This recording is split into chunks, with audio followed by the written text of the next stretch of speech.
Кожны, хто быў у музеі, ведае, што гісторыя захоўваецца ў рэчах, якія можна пабачыць, а калі пашанцуе, то і памацаць. Так сказаўшы, дакрануцца да самой гісторыі. І часам такі дотык уражвае больш, чым сотні прачытаных старонак навуковых манаграфіяў і падручнікаў.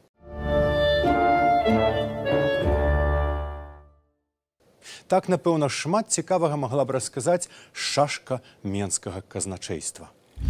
Яна, хутчэй за ўсё, вісела на сцяне вышэй памянёнай фінансавай установы, калі о 7 гадзіне раніцы 21 лютага у памяшканне ўвайшоў прадстаўнік Рады БНР Сцяпан Нямкевіч у суправаджэнні ўзброеных салдатаў і запатрабаваў аддаць яму касу для дастаўлення ў Раду.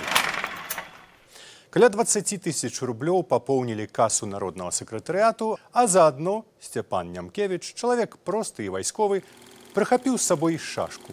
Не для сябе, вядома, а для маладой беларускай улады.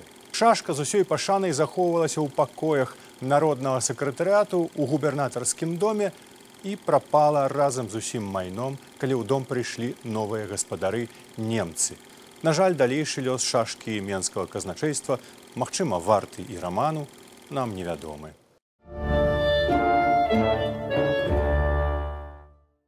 Вось жа 25 лютага 18 году немцы выгналі народны сакратарыят з займанага ім памяшкання ў губернатарскім доме і забралі ўсё ягонае майно.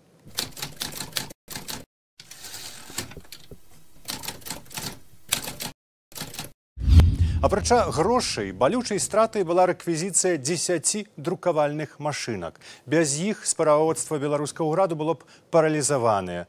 Таму беларуская ўлада напазычала машынкі, дзе толькі магла.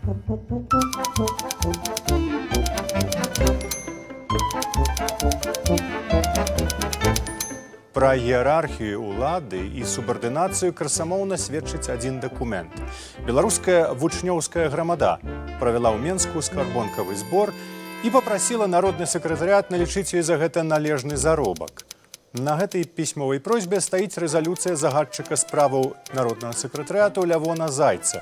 Лічу патрэбным выдаць ім хаця б 50 рублёў, а то яны могуць з абразы, як нічога не дамо, адабраць сваю пішучую машынку. На гэтым гісторыя не скончылася.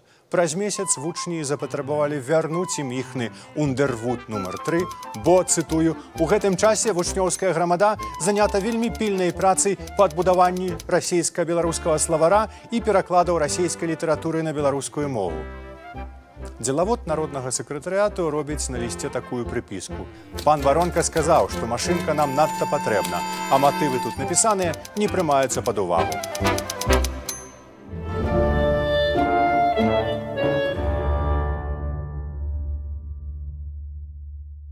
І яшчэ датычна рэчаў працытую адзін з лістоў маладога беларускага ўраду.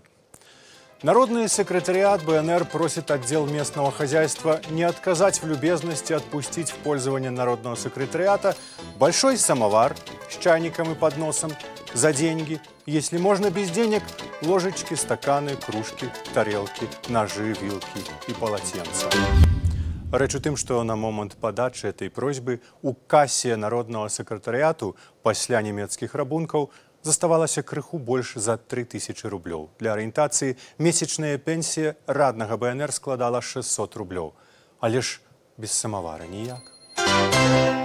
Экспанаты будучага музею БНР пагубляліся на гістарычных раздарожжах. А можа, іх проста яшчэ не шукалі як след.